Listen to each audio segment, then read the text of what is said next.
자, 기준시가. 기준시가는 본법 99조, 예, 시행령 164조에 있죠. 기준시가는 부동산만 합시다. 토지의 기준시가는 원칙적으로 뭘 말해요? 개별 공시지가를 기준시가라고 합니다. 그 다음에 건물에 대한 기준시가는 뭐예요? 일반 건물 기준시가죠. 신축가격 기준에 곱하기 구조지수, 곱하기 용도지수, 곱하기 위치지수, 곱하기 잔가율이 일반 건물 기준시가예요. 근데 거기에다가 또 하나 곱은 거 있어요. 뭐가 있어요? 조정률이 있어요. 이것은 어디에 있어요? 어디에? 상속증의 보충적 평가 방법일 때 씁니다. 그러니까 상증세법상의 보충적 평가액과 건물에 관한 소득세법상의 건물의 기준시가는 항상 같다. 틀린 말, 틀린 말, 옳은 말. 옳은 말, 틀린 말. 틀린 말이에요. 왜? 상속증에서의 보충적 평가액은 조정률이 붙어요. 그죠? 그러니까 조심하셔야 돼요. 그래서 건물 신축가격 기준액, 이런 일반 건물 기준시가가 최초로 언제 시행됐어요? 2001년 1월 1일 날 시행됐어요. 그러면 2000년 12월 말 이전에 취득하면 어쩔래가 문제가 돼요. 개별 공시지가는 언제 최초 시행을 했어요? 90년 8월 30날이에요. 그러면 90년 8월 30날 전에 취득하면 어쩔래가 문제가 돼요. 차차 얘기하고요. 자, 세 번째. 단독주택인 기준시가는 뭘 말해요? 개별주택 가격을 말해요. 그러면 개별주택 가격에는 뭐가 들어있어요? 토지가격이 포함되어 있어요. 그러면 여러 선배님들이 보실 때 개별주택 가격 공시 내용을 보면은 토지, 전체 면적, 산전 면적, 건물 연면적, 산정 면적, 연면적이 표시되어 있어요. 그럼 우리가 개별주택 가격을 적용할 때는 산정 면적만 적용하면 돼요. 산정 면적만. 그러면 나머지는 일반 건물이에요. 그죠? 그런데 예전에는 공부상 면적으로 많이 했는데 지금은 현실로 해요. 그래서 약간 실제 공부상과 틀린 경우가 굉장히 많아요. 그렇기 때문에 해당 면적은 무조건 개별주택가를 써라. 해당 면적을 초과한 토지는 토지기준시가, 일반 건물 기준시가 적용한다. 아파트 연립 다세대 도시형 생활주택의 기준시가는 뭐다? 공동주택 가격이에요. 예, 거기에도 뭐가 들어있어요? 토지가가 들어있어요. 그 다음에 수도권과 5대 광역시 수호지는 오피스텔, 집단상가의 기준시가는 뭐가 있어요? 국세청장이 매년 1월 1일 날 고시를 해요.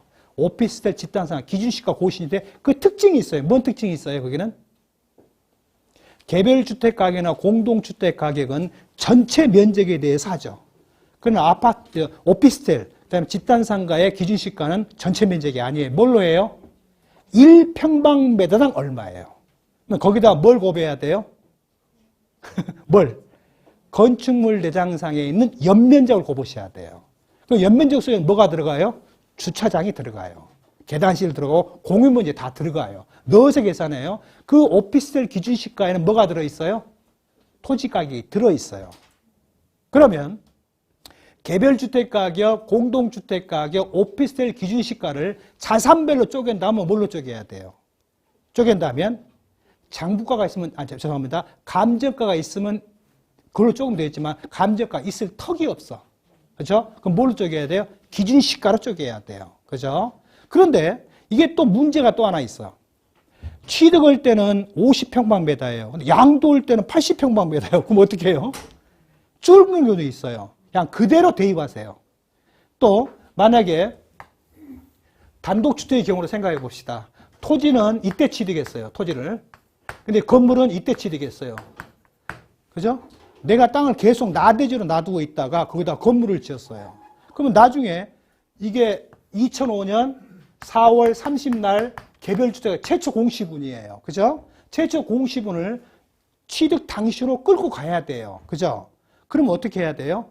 고민하지 마세요. 그냥 분자값에다가 건물 취득 당시에 일반 건물 기준시가, 토지 취득 당시에 토지 기준시가 그대로 대입하면 똑같은 답이 나와요. 원래는 그렇게 하면 안 돼요. 원래는 이것을 쪼개가지고 요거 쪼갠 금액을 요대로 역산하고요. 토지를 쪼갠 걸 요대로 역산해야 돼요. 근데 값이 같아요.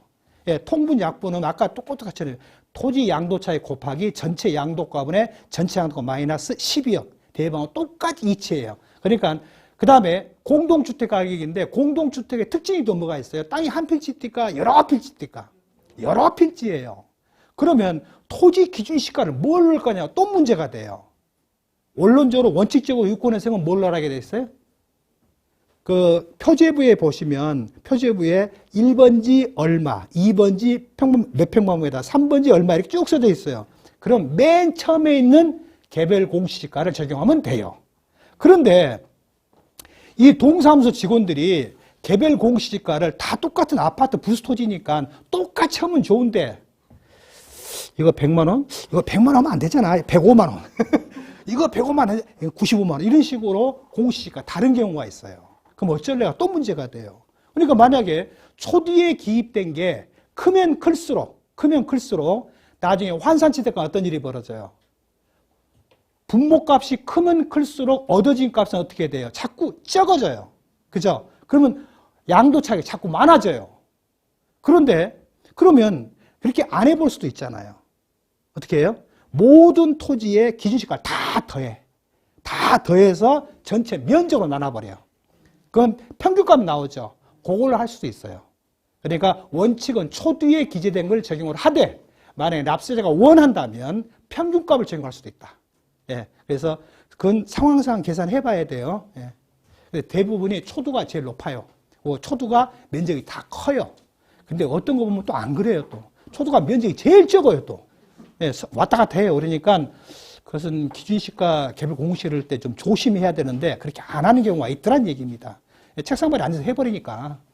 아무튼요. 그래서 기준시가의 부동산인데 하나 주의할 사항이 있어요. 아파트 등 국세청장 고시가가 있죠. 예, 여러분들이 왜 아파트 등 그랬을까? 왜 그랬을까요? 아파트 등이라는 얘기는 아파트는 아니지만 다른 것도 끌려온다 그 말이에요. 자, 원론적으로 국세청장이 기준시가인 고시가를 고시할 때 아파트를 원칙으로 했어요. 그런데 전용 면적이 50평, 이게 165평방미터 이상인 연립은 했어요. 고시를 했었어요. 그 다음에 목동 신시가지 아파트에 있는 다세대 주택들, 집단으로 되어 있는 다세대 주택도 일부 한 것이 있어요. 그래서 아파트 등 국세청 고시가라고 한 이유가 거기 있어요. 그러면 2005년 4월 30일 전까지는 아파트를 원칙적으로 누가 공시를 했어요? 누가? 지금 누가 해요? 지금 누가 해요? 아파트 연립 다세대 공동주택가 공시를 누가 해요? 지자체장이에요? 국토교통부 장관이에요? 국토교통부 장관이 해요. 그죠?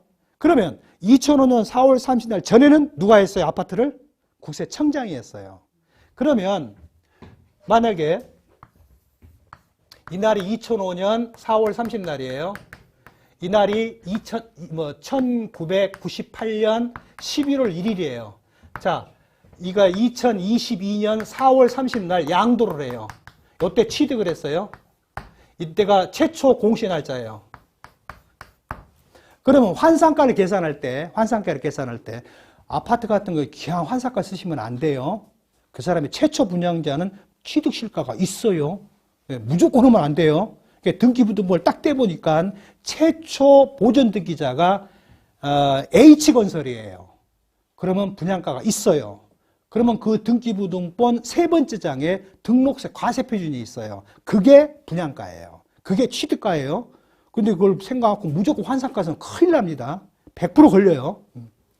자, 그러면 이때 취득을 했는데 그러면 양도 당시에 양도 실가 곱하기 양도 당시의 기준시가인 공동주택가격을 넣었어요. 그럼 분자에 취득 당시 공동주택가격을 넣어야 돼요. 그죠? 그러면 국세청장에 고시한 걸 넣어야 돼요. 요때 것을 요때로 역산해서 역산값을 내야 돼요.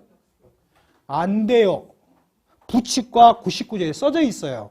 뭐라고 써져 있냐면 예전에 2000년 4월 30일 이전에 아파트 등 국세청장에 고시가가 있다면 그를 뭘로 본다?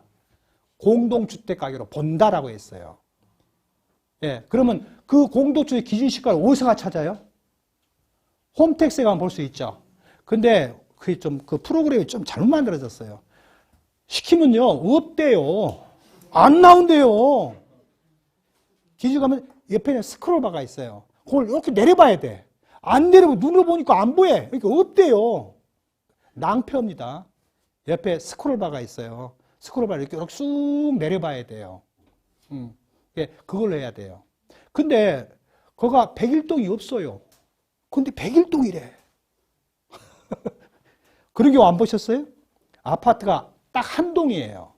근데 엑셀에다가 넣어야 되는데 엑셀에 넣을 방법이 없잖아요. 공란 놔둘 수는 없으니까. 한 동일 때는 무조건 다 101동입니다.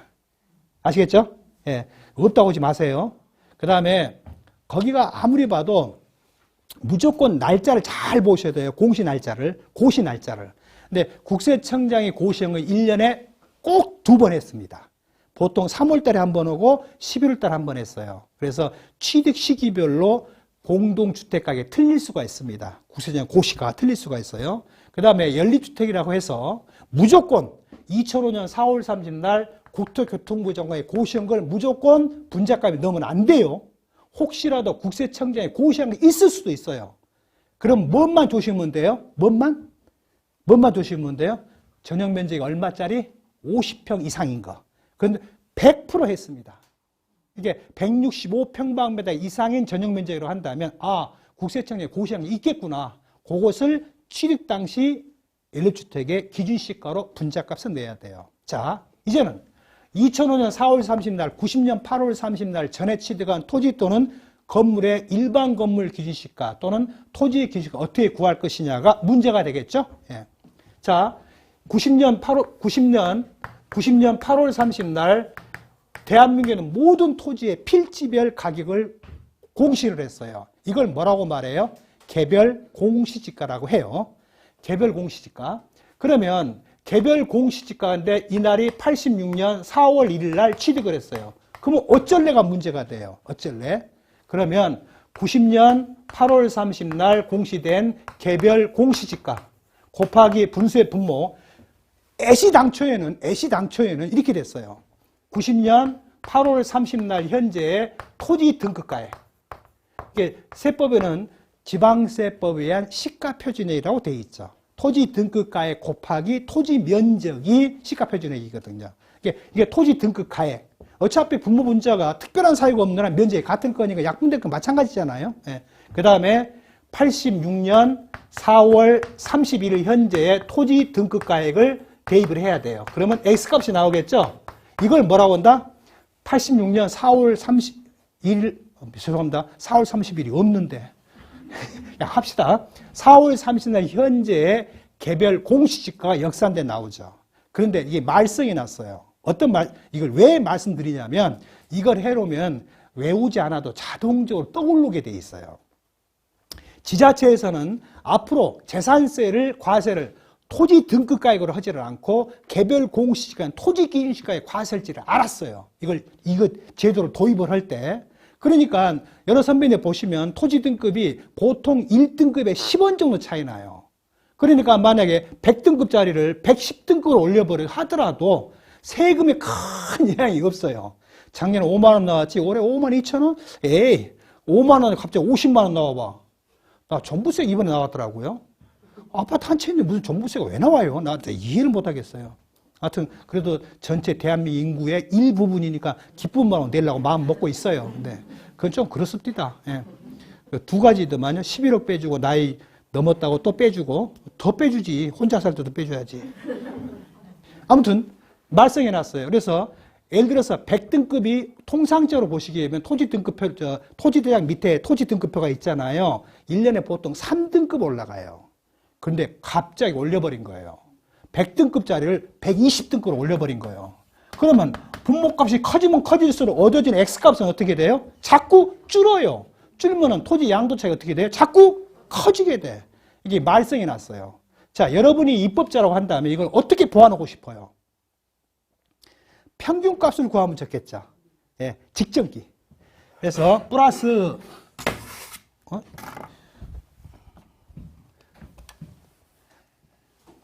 플러스 직전 토지 등급가액 두 개를 더해서 나누기 2를 하라는 얘기죠.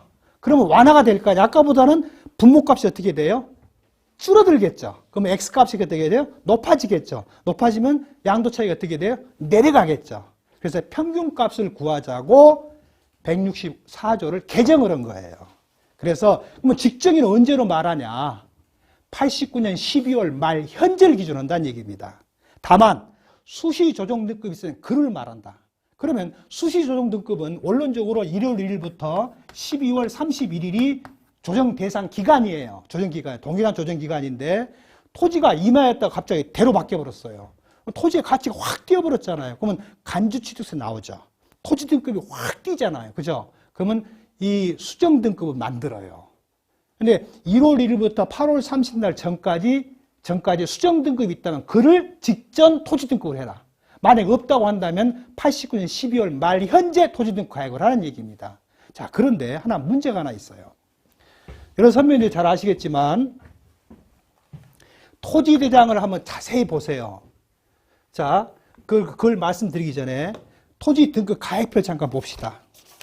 쪽수로는 390쪽입니다. 390쪽에 보시면은 토지 등급 가액이 두 개로 쪼개졌어요. 84년 6월 30일 이전이 있고 84년 7월 1일 이후가 있어요. 그죠?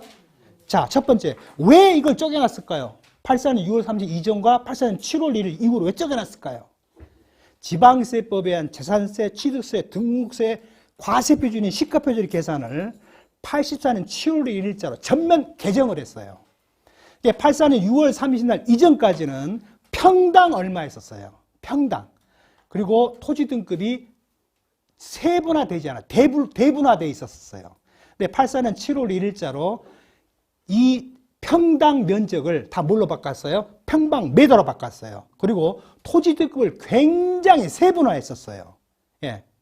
자, 그걸 염두에, 그래서 84년 6월 30일 이전과 7월 이후가 있다는 얘기예요. 자, 그런데 84년 1월 1일 날 110등급, 86년 1월 1일 날 220등급, 87년 1월 1일 날 225등급, 90년 8월 30일 날 230등급이라고 합시다. 이걸 취득을 85년 4월 6일 날 취득했다 합시다. 새로운 토지 등급을 고시하지 아니한 경우는 직전에 고시된 토지 등급과 동일한 걸로 본다. 그렇죠? 자, 그럼 분자값에다가 84년 4월 6일 날 취득했어요. 그러면 분자값에다가 등급을 뭘 내야 돼요? 110등급 넣어요? 다른 등급을 넣어요? 자, 84년 1월 1일 등급 110등급은 컴퓨터에 여러분이 세계산프로 컴퓨터에다 넣었어요. 85년 4월 6일 현재 110등급을 넣어버렸어요. 그러면 컴퓨터에서는 뭘로 인식해요? 이것을 84년 7월 1일 이후 등급으로 인식을 하겠죠. 그렇죠? 한번 봐봅시다. 110등급이 84년 7월 1일 이후 등급이 얼마인가 보세요. 얼마예요? 964원이에요. 그죠? 84년 7월 1일 이후. 컴퓨터는 964원으로 인식을 해버려요. 내가 넣은 것은 110등급은 이 110등급의 효력은 언제부터 언제까지예요? 언제부터 언제까지예요? 84년 1월 1일부터 84년 6월 30날까지예요. 그죠? 그러면 84년 7월 1일 현재 등급이 없단 말이에요. 그럼 어떻게 할 거냐가 문제가 돼요. 그러면 84년 6월 30일 이전까지의 110등급이 얼마인가 봐보세요. 얼마예요? 110등급이? 181만 4천 원이죠. 181만 4천 원짜리에 84년 7월 1일 이후 가장 가까운 거를 찾으세요. 181만 원짜리 265등급이죠. 그러면 컴퓨터에 몇 등급을 넣어야 돼요? 265등급을 넣으셔야 돼요. 근데 그렇게 아는 사람 많을 거예요. 박살나요. 뭐 세금, 분자값이 적으니까 세금 얼마나 냈겠어요. 근데 본인 혼자는 몰라요. 근데 옆집 사람은 세금 500만 원 냈대. 나는 세금 1억 냈어. 똑같이 사서 똑같이 팔았는데. 그러면 어떤 일이 벌어져요? 가산세 다 물어줘야 돼요. 어마어마하게 차이가 있어요. 조심하셔야 돼요. 아시겠죠? 그래서 90년 8월 30날 전에 취득한 토지의 취득 당시 개별 공시지가는 90년 8월 30일 현재 토지 등급 가액 곱하기 분수의 분모 90년 8월 30일 현재 토지 등급 가액 플러스 직전 토지 등급 가액 가로 닫고 나누기 2 분자 취득 당시의 토지 등급 가액을 분자에 대입한다. 혹여라도 토지 등급이 안 나오면 어쩔래? 토지등이 안 써진 것도 있어요. 그죠? 그러면 여러분이 혹시 시리얼이라는 프로그램 아세요? 국토교통부에 시리얼이라는 프로그램이 있어요. 그거 가서 개별 공시가 조회를 하면 토지 등급도 같이 조회가 돼요. 조회해서 보시면 되고, 만약에 그래도 불안해. 왜냐하면 납세자가 의뢰인이 세금을 적게 부담하면 정당하게 적게 부담해줘야 되잖아요. 그럼 어떻게 해야 돼요? 관할 지자체에 확인을 해야 돼요. 확인해서 토지 등급 확인을 떼와야 돼요. 근데 어느 때가 제일 말썽이 많이 나면 환지된 토지요. 예, 토지 등급이 없어요. 그러면 재산세 과세 대장에 토지 등급이 잠정 등급이 써진 게 있어요. 그거 갖다 끌어다 쓰고 그걸 카피해서 집어내야 돼요. 이건 연구 보존 문서예요. 예, 개인정보보호법에서 개인정보 요청을 하면요, 일주일 내에 해신해 줍니다. 그래서 토지 등급에 관련된 저기 뭐냐면 어디가 있냐면요, 386쪽이요. 사례 검토요. 사례 검토할 때 이와 같이 토지 등급이 없는 경우가 있더라. 근데 혹여라도 그 등급이 84년 1월 1일만 있지 84년 7월 1일 또는 85년 1월 1일이 없더라. 그럴 때 곧바로 110등급은 큰일 난다. 아시겠죠? 네, 이 내용이 여기에 있습니다. 그 다음에 저기 388쪽에 양도상 토지 기준시가 특례입니다. 이게 애시당초 이 규정이 없었던 거예요. 근데 이걸 제안한 사람은 사무관 승진했어요. 이거 제안해가지고요. 그러니까 양도 당시에 기준시가는 500만 원이에요. 개별 공시지가가. 근데 이 땅이 경매, 공매, 수용이 됐어요. 근데 500만 원 못 받았어. 400만 원밖에 안 받았어요. 그러면 둘 중에 어떤 것을 낮은 놈을 양도 당시에 기준시가 대입을 한 얘기예요. 그러면 부모값이 줄으면 줄수록 어떤 일이 벌어져요? 얻어진 X값은 자꾸 커지게 되죠. 예, 그래서 해당 자산이 수용, 공매 한 사실이 있다고 한다면, 보상가가 있다고 한다면 그 단위 면적당 평가액과 그 공시된 개별공시 비교를 해서 낮은 것을 넣어라. 이 말도 어디 나와요? 이런 말이 수용받았을 때 또는 해당 토지가 자격농지의 감면일 때, 그러면 분모에다가 양도 당시의 기준시가 빼기 분자, 양도의 기준시가 빼기 편입의 기준시가 이렇게 분모 분자에 넣는 경우가 있어요. 근데 만약에 땅이 수용된 거라고 한다면 해당 보상금의 산정 기초일이 되는 날에 기준시가를 넣으라는 얘기죠. 어느 땅이 보상이 된다라고 한다면 기준시가가 올라가게 돼요. 왜 올라갈까요? 자, 어느 지역에 수용을 할 거예요. 그러면 어떤 일이 벌어져요? 데모를 해요. 공시지가 올려달라고. 왜? 보상금 많이 받으려고. 좋았어. 공시지가 원래는 10,000원이 돼야 맞는데 15,000원 올렸어.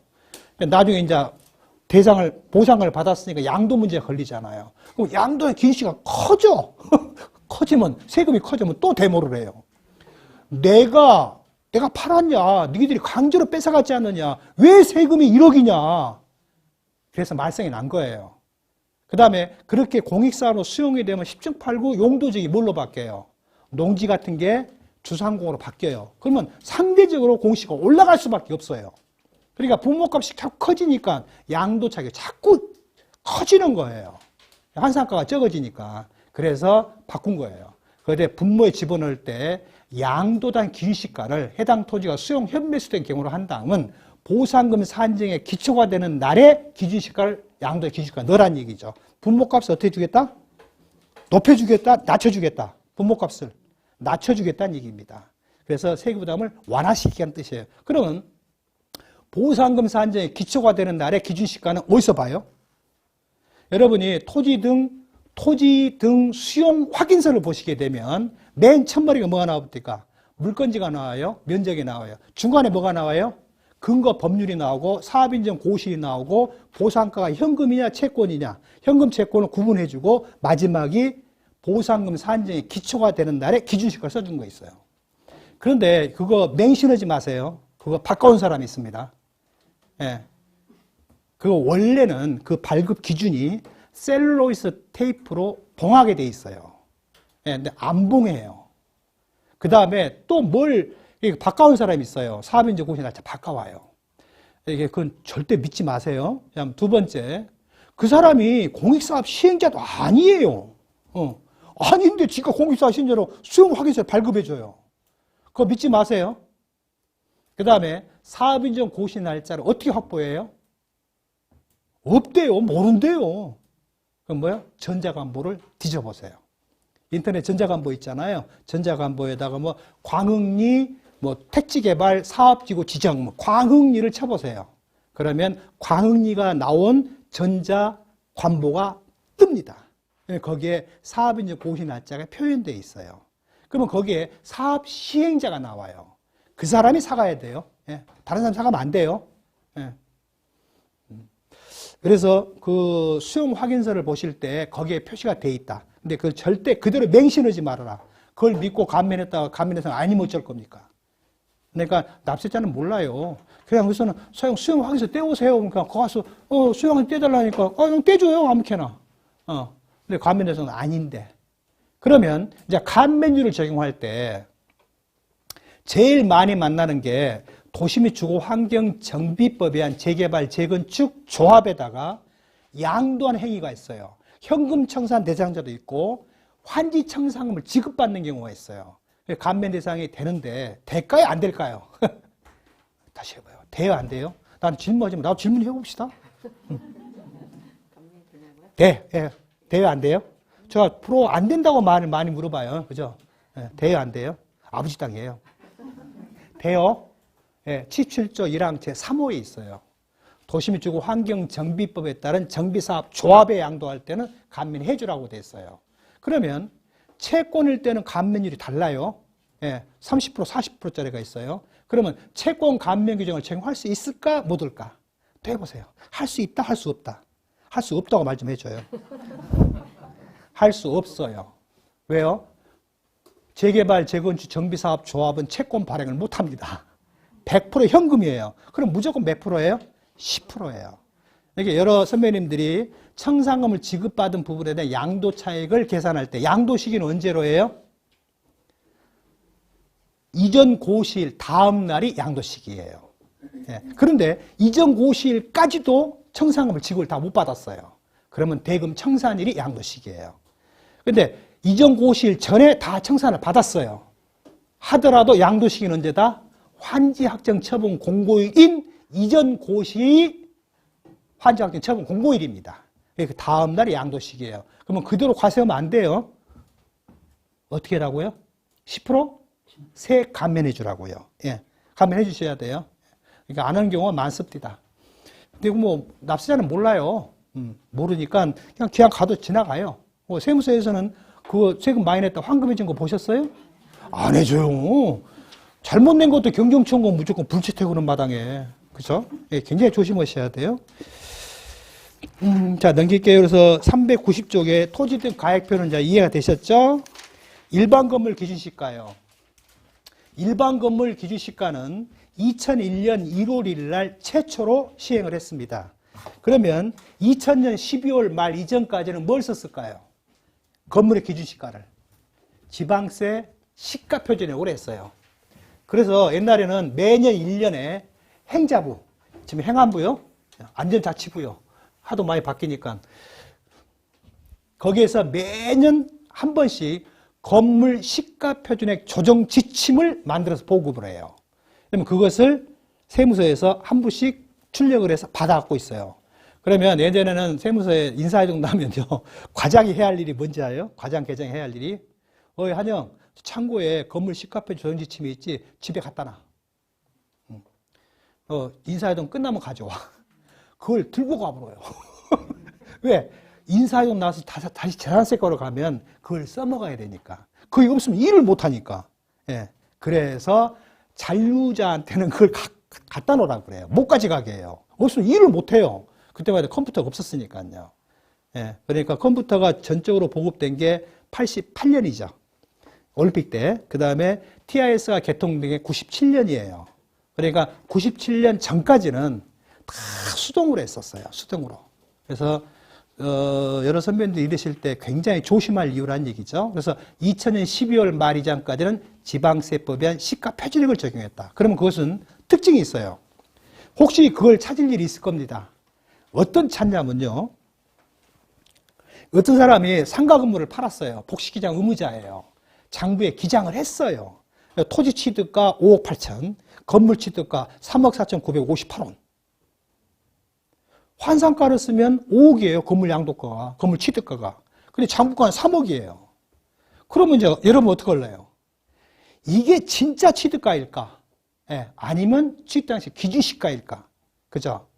그런 경우 많아요. 그다음에 두 번째, 감가상각을 어쩔까? 감가상각 누계면 무조건 빼야 돼요. 근데 여러 선배님들이 그런 거 신고할 때요, 과세 기간 중에 팔 때 있어요. 그러면 꼭 무슨 말을 해줘야 돼? 꼭 해줘야 돼. 기장하는 업체에다 꼭 말해줘야 돼. 절대 올해 것은 감가상각 하지 마세요 라고 말을 해야 돼요. 감가상각 누계 바뀌어버리잖아요. 그럼 또 추징당해요. 그러니까 감가상각 하지 마세요. 원활 계산도 하지 말라고 그래야 돼요. 아예 안 해버려야 돼요.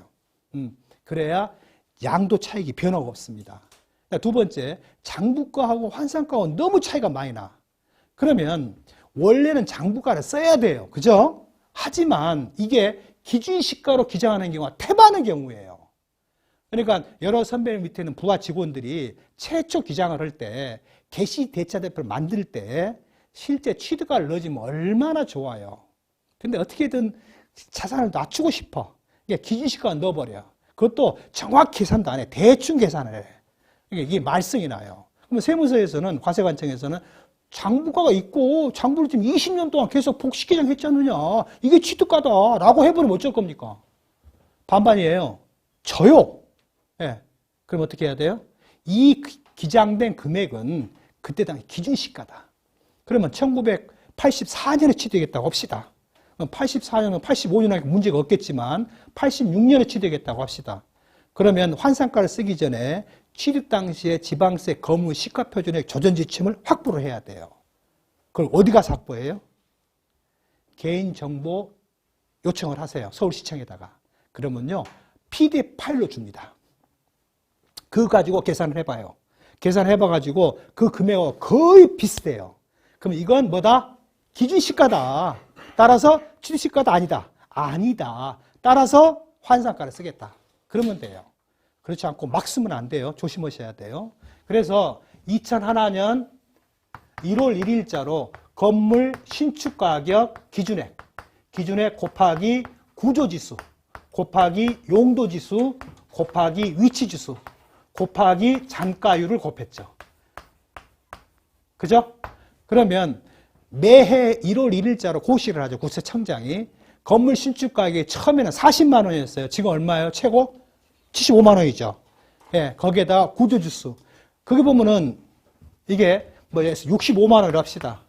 구조지수 110, 용도지수 105, 위치지수 90, 잔가율 0.838라고 가정을 합시다. 이거요, 그냥 119분 사람이 있어요. 여기도 계실 수 있어요. 네, 65만 원 곱하기 110만 원 뭐라고 전화 온지 알아요? 이거 팔아도 5억도 안 된다고. 기준시가 어떻게 50억이냐 그래요. 아니에요. 이것은 뭐에 지나지 않을 뿐이에요? 지수에 지나지 않을 퍼센트 개념이에요. 그러니까 구조지수가 철근 콘크리트를 100으로 봤을 때 통나무조는 110이라는 얘기입니다. 그러면 정작 곱할 때는 뭘로 곱해야 돼요? 1.1을 곱해야 돼요. 110을 곱으면 안 돼요. 근데 110 곱은 사람이 있어요. 그리고 엉뚱한 소리 하는 사람이 있어요.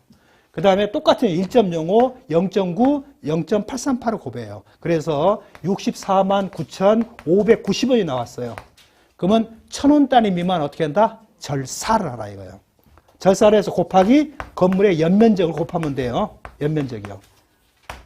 근데 여기서 주로 어디에서 말썽이 많이 나냐면요. 단독주택에서 말썽이 많이 나요. 다가구 주택에서요. 다가구는 어디 가도 박쥐 같아요. 특히 피로티요.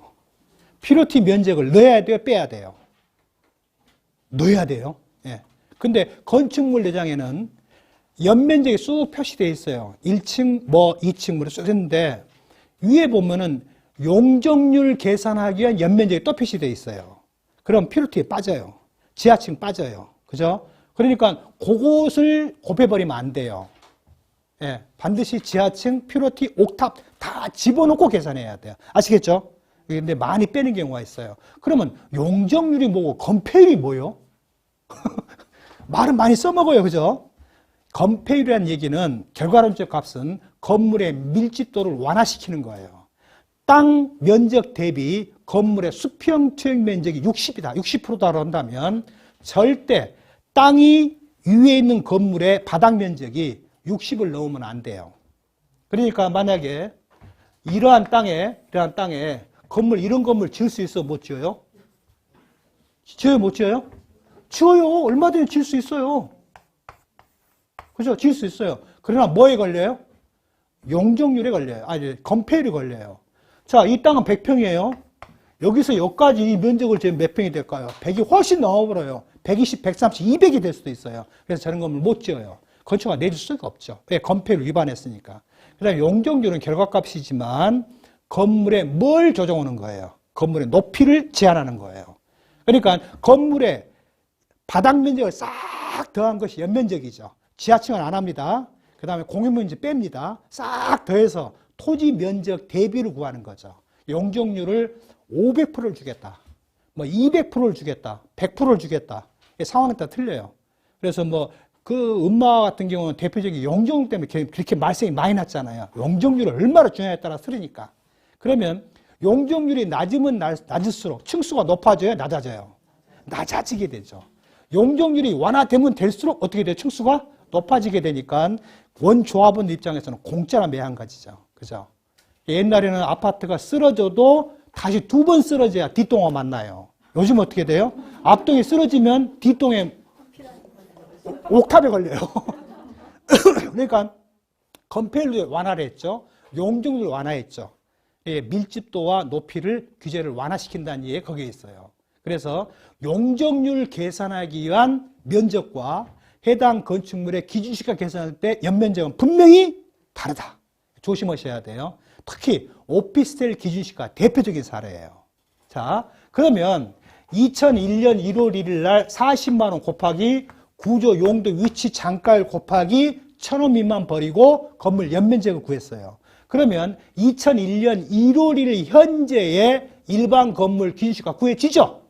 그런데 여기에 위치주수는 2000년 개별 공시지가 가지고 위치주수 찾았을까요? 2001년치를 갖고 찾았을까요? 2001년 1월 1일 현재예요. 1월 1일 현재의 개별 공시지가는 어떤 걸 써야 돼요? 2000 걸 써야 돼요. 그러면 개별 공시지가 공시 날짜를 알아야 돼요. 그죠? 그러면 통상적으로 보시면 2004년도분까지는 거의 대부분 6월 달에 공시했어요. 극단적으로 6월 30날 공시했어요. 근데 2005년부터는 안 그래요. 무조건 5월 30 아니면 5월 31일이에요. 야, 왜 그럴까요? 지방세, 재산세의 납세의무 성립일, 종합부동산세 납세의무 성립일이 6월 1일이에요. 그러니까 5월 말까지 공시를 해야 돼. 그래서 2004년도까지는 대충 6월 달 전이구나. 2005년부터는 대충 5월 말 아니면 5월 30일이구나. 라고 생각하고 이르시면 굉장히 편해져요. 그죠? 그래서 이때의 위치주수는 2001년 1월 1일치니까 2000년 6월 30일치 공시지가를 적용해서 위치주수 찾아가야 돼요. 근데 이건 이론상 이야기고요. 이거 뭐 2001년 걸 쓰나 2000년 걸 쓰나 큰 차이는 없어. 근데 만약에 해당 토지가 환지된 토지라고 한다면 이야기가 달라져요. 그때는 금액이 확 바뀌어요. 특별한 사유가 없다고 한다면 거의 큰 차이는 없어요. 그래서 위치지수와 관련 넣어가지고 2001년 걸 구했어요. 그럼 어쩔래? 그럼 원론적으로 뭐 해야 돼요? 이걸 왜 만들었어요? 이거 만든 사람 6급 특별 승인했어요. 이거. 왜 만들었어요? 지방세 시가 표준에 책자가 없으면 일을 못해. 그래서 대체 방법을 찾은 거예요. 그래서 이걸 고시를 해버린 거예요. 전산에 입력을 했어요. 근데 2000년 12월 말 이전에 취득한 거예요. 그럼 어쩔래? 그러면 원론적으로 생각한 다음에 A 곱하기 B분의 C예요. 그러면 A 곱하기, 이게 만약에 650만 원이라 가정합시다. A 곱하기 B분의 C. B를 뭘 대입해야겠어요? 아까 똑같은 이치로. 2001년 1월 현재 지방세 건물분 시가표준액. 분자. 84년, 86년, 취득이 86년 합시다. 86년 4월 1일 현재의 지방세 건물 시가표준액을 넣어야 돼요. 근데 그것을 안 하려고 만들면 또 되돌아가고 있잖아요. 그죠? 그래서 뭘 만든 거예요? 대체 방법 만든 게 XY 좌표값이에요. 그러니까 책자를 보시면 저기 432쪽이요. 432쪽에 보시면 해당 주택의 X좌표와 Y값이 있죠. 자, X축은 뭘 표시되어 있어요? X축에는 취득 연도를 표시하고 있죠. Y축은 뭐예요?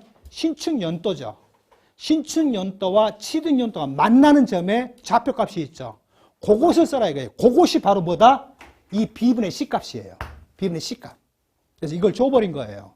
근데 경험상인데 건물이 오래될수록 환상가를 쓰게 되면 취득가가 더 높아져요. 그래서 양도 차순납니다. 예. 그래서 세금을 부과를 안 해도 더 세금이 적게 나가는 경우가 있어요. 근데 이거 뭐 잘못 신고했다고 세무서 환급해 준 거 보셨어요? 안 해요. 세금 많이 낸 거 환급해 준 건 없어요. 저는 옛날에 해줬는데.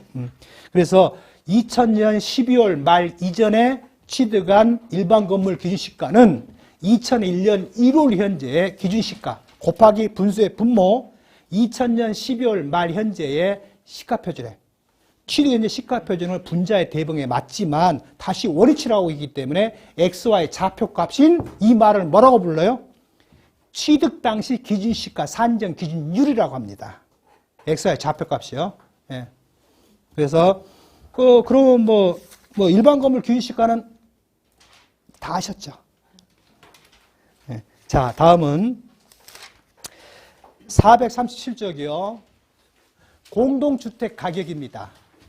근데 공동주택 가격이 2005년 4월 10일 날 도입이 되면서 그 전에는 국세청장이 아파트 연립 다세대의 기준시가 고시를 극히 일부만 했어요. 아파트는 다 했어요. 아파트는.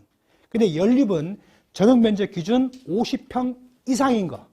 그 다음에 근데 연립주택 기준시가 지금 TIS 홈택스에 나온 것이 맞는데요. 처음에는 뭘만 고시했냐면 건물만 고시를 했어요. 그러다가 2000 몇 년인가? 아니, 96년인가? 토지와 함께 고시를 했어요. 그러면 공동주택 가격으로 보는 게 두 가지가 있다는 얘기죠. 건물만 고시한 연립주택 기준시가가 있고 토지와 함께 고시한 기준시가가 있다 이거죠. 그러면 어느 걸 써라? 토지와 함께 고시된 게 최초 고시가입니다. 옛날 건물만 고시하는 거 무시하세요. 물론 홈택스에서 표시는 안 됩니다. 그 다음에 주의할 사항이 오피스는 꼭 조회해 보세요. 조회 안 해보면 큰일 납니다. 엉뚱한 데로 가버려요. 예. 그래서 국세청장이 고시한 기준시가가 있다고 한다면 이를 뭘로 봐라? 공동주택 가격으로 봐란 얘기입니다. 자, 그럼 만약에 그러면 또 어쩌려고 문제예요. 어떤 집을 만약에